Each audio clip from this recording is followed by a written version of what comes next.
이게 그 조그만 팔꿈치 관절 안에서 뜯어낸 조각들이에요. 이게 얼마나 많이 조그만 관절 안에 들어있었던 건지 볼 수가 있죠. 이게 다가 아니거든요. 한 절반 이상은 다 빨려 나갔을 거예요. 수술하는 도중에 쉐이버를 통해서 빨려 나갔을 거고, 요거는 이렇게 뭉탱이로 잡아 뜯어서 꺼낸 것만 요 정도인 거죠.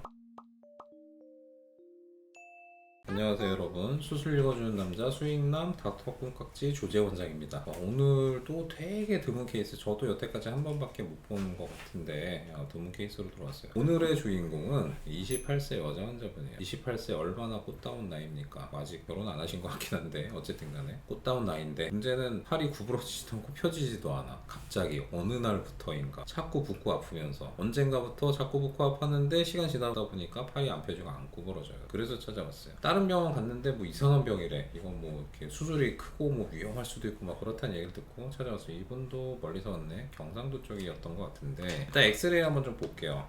왼쪽 팔꿈치 엑스레이 정면 사진에서는 뭐 크게 이상 없어요. 아직 관절염도 없어요. 28살에 뭐 다치지도 않았는데 관절염이 아직 있을 리는 없겠죠. 옆 사진을 봤는데 여기 뭔가 조금 이상한 게 있어요. 여기 하얗게, 이거는 이제 뼈랑 비슷한 색깔이잖아요. 근데 여기에 이런 게 있을 리가 없는데, 나머지는 잘 모르겠고 여기 하여튼 뭔가 이런 게 있어. 이게 뭐지? 그쪽에서 이제 MR을 찍었겠죠. MR을 찍어봤더니 이게 덩어리가 있어. 이게 이만한 게 관절 안에, 팔꿈치 관절 가뜩이나 좁은 관절인데 앞쪽에도 꽉 차 있고 뒤쪽에도 꽉 차 있어. 야, 이게 뭐냐? 이게 희한한 게 있네. 여기도 보면 여기도 이만큼이 좀 다 차 있고요. 여기도 뭐 지저분하게 뭐가 있어. 하여튼 아까 엑스레이 봤을 때 이 부분이 좀 이렇게 뼈랑 비슷한 그런 색깔을 보였단 말이에요. 그러면 저거는 저쪽 병원에서 MR을 찍은 데서는 PBNS를 의심을 했다고 하는데, PBNS는 저렇게 석회화가 안 생겨요. 저거는 활액막 연골종증이라는 병일 가능성이 많은 거죠. 이게 뒤쪽에 보면 이렇게 지저분하게 뭔가 여러 가지가 보이는데, 요거는 활액막 연골종증이 있을 때 흔하게 볼 수 있는 라이스 바디, 쌀알 같은 떠돌아다니는 유리체라고 해서 라이스 바디라고 하는데, 가끔 이제 활액막 연골종증이 심한 경우에는 그게 쌀알 같을 만한 것만 있는 건 아니에요. 이게 다 합쳐지면서 이렇게 되게 커다란 돌멩이처럼 이렇게 생기는 경우가 있거든요. 그래서 물론 이제 이렇게 매끈하게 생기는 것보다는 우두두들하게 생기는 경우가 훨씬 많은데, 얘도 라이스 바디 중에 아주 큰 라이스 바디 내지는 여러 가지 합쳐진 건가? 뒤에 요거는 이제 그래도 좀 볼 수 있는데, 요거는 좀 드물어.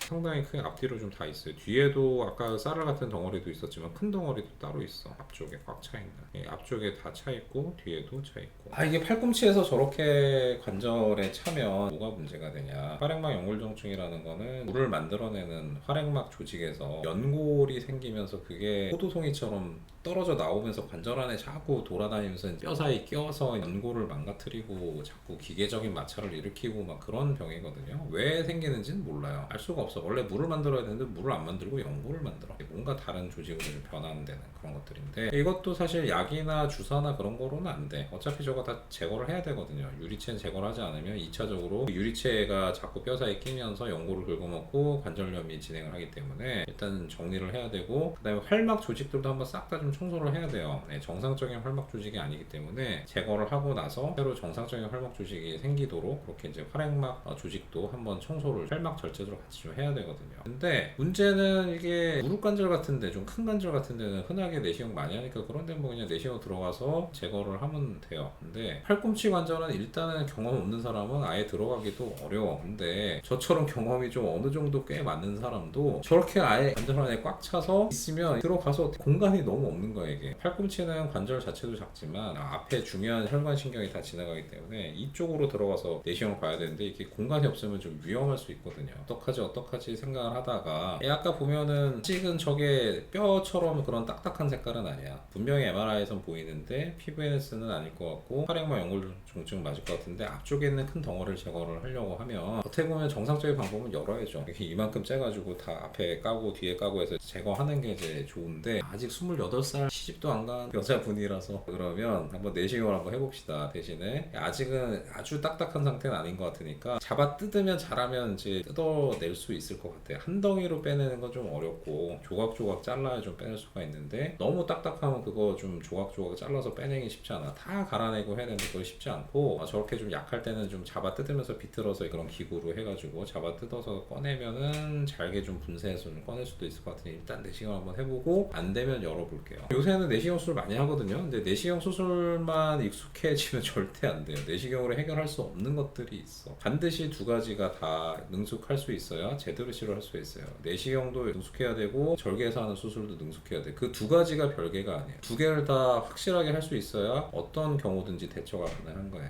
내시경만 해서는 넓은 시야를 볼 수가 없고 한 번에 유기적인 어떤 관계를 파악하기는 좀 어렵고요. 또 오픈만 했을 때는 상처도 있고 미용적인 면도 있고 여러 가지 하여튼 수술하고 나서의 재활도 어렵고 뭐 그런 것들이 있기 때문에 열어서 해본 것들이 내가 내시경을 할 때 어떤 해부학적 구조 그다음에 위험하지 않은 데를 잘 들어갈 수 있는 그런 어떤 지식을 좀 축적을 할 수가 있고 그런 걸 하다 보면은 또 내시경이 조금 더 능숙하게 좀 할 수가 있고요. 어떻게 보면 내시경과 이 열어서 하는 수술은 상호 보완이에요. 어떤 게 더 우월하다고 하긴 어려워. 물론 같은 기술로 같은 결과를 낼 수 있다 그러면 내시경이 당연히 환자 입장에서는 더 좋은 거지만 모든 병을 다 내시경을 할 수는 없는 거예요. 하지만 두 개를 다 같이 잘 할 수 있다 그러면 환자마다 최적의 방법으로 치료를 좀 해볼 수는 있겠죠. 일단 들어가서 어느 정도 공간 확보 간신히 하고 기구로 덩어리 잡아서 이렇게 뜯어보니까 아 이거 잘 뜯겨 생각보다 해볼만 하겠네. 일단 열지 말고 내시경을 한번 다 해보자 해서 다 조각조각 해서 빼냈고 활막 조직에 보면 연골 조각이 좀 달려있어. 이런 것들이 좀 화생이 된 비정상 활막 조직이에요. 이것도 다 싹 다 정리해야 돼. 쉐이버로 다 정리하고 레이저로 다 지지고 여기 보면 큰 또 유리체가 있고 여기 작은 유리체가 있고 작은 이제 쌀알 같은 이런 것들이 이제 쌀알이죠. 전형적인 라이스 바디 있는 것들 다 앞 뒤에 다 정리하고 또 뜯어내고 정리하고 뜯어내고 정리하고 이런 라이스 바디들 다 정리하고 하면은 어느 정도 이제 관절 연골들이 좀 보이고요. 아직 연골은 손상이 별로 안 됐어. 그래서 최대한 유리체만 좀 제거하고 이런 활막 조직들 다 레이저로 깨끗하게 잘 정리하고. 여러분 이게 그 조그만 팔꿈치 관절 안에서 뜯어낸 조각들이에요. 이게 얼마나 많이 조그만 관절 안에 들어 있었던 건지 볼 수가 있죠. 이게 다가 아니거든요. 한 절반 이상은 다 빨려 나갔을 거예요. 수술하는 도중에 쉐이버를 통해서 빨려 나갔을 거고 요거는 이렇게 뭉탱이로 잡아 뜯어서 꺼낸 것만 요 정도인 거죠. 그래서 다행히 환자분은 뭐 깨끗하게 안에 있는 것들 다 내시경으로 다 정리를 했어요. 수술하고 나서 찍은 엑스레이 괜찮고요. 옆 사진도 깨끗하고 수술 전에 있던 그 이쪽에 있던 뼈 조각이 좀 없어졌죠. 수술하고 나서 찍은 MRI 아 원래 이렇게 보여야지. 여기 뭉탱이처럼 커다랗게 있었던 거 없어졌고 뒤에도 없어졌고 보면 앞에 뒤에 다 깨끗하게 좀 정리가 좀 된 거를 볼 수가 있어요. 요거는 이제 수술하고 이제 1년째 찍은 MRI인데 1년째 찍은 MRI에서 크게 뭐 재발 없이 괜찮은 걸 볼 수가 있죠. 사실 팔꿈치에 생기는 활액막 연골통증도 흔하지는 않아요. 무릎은 제가 종종 봤는데 팔꿈치에서는 흔하지는 않고 특히나 이런 식으로 앞뒤에 꽉 관절을 막을 정도로 찬 활액막 연골통증 흔하지 않았고 요거를 절개하지 않고 내시경으로 어떻게 보면 판단력이 좋죠? 딱딱한 것 같으면 내시경으로 실패했을 텐데 딱 보니까 아직 딱딱하지 않은 것 같아요. 일단 내시경을 시도. 물론 이것도 제가 절개하는 수술이 익숙하기 때문에 어떻게 보면 그렇게 시도를 할 수가 있었던 거기도 해요. 절개하는 시술이 익숙하지 않으면 이게 사실 내시경 했다가 페일하면 그 다음 스텝의 방법이 없으니까 내가 못합니다 다른 데 가세요라고 할 수도 있겠지만 내시경을 해서 안 됐을 때 그 자리에서 바로 열어서 또 해결할 수가 있으니까 그래서 어떻게 보면 다시 병원으로 돌아가신 레지던트 선생님들 계실 텐데 반드시 명심하셔야 되는 거는 오픈이 절대 열등한 그런 방법이 아니에요. 둘 다 반드시 잘 하실 수 있으셔야 돼요. 여는 수술 할 때도 항상 교수님들 수술 잘 보고 배우시고 내시경만으로 다 해결할 수 없는 부분이 분명히 있습니다. 어떻게 오늘 유익한 주제가 되셨다고 그러면 좋아요, 구독, 알림 설정 3가지 부탁드릴게요. 다음에도 흥미롭고 유익한 주제로 돌아오도록 하겠습니다. 감사합니다.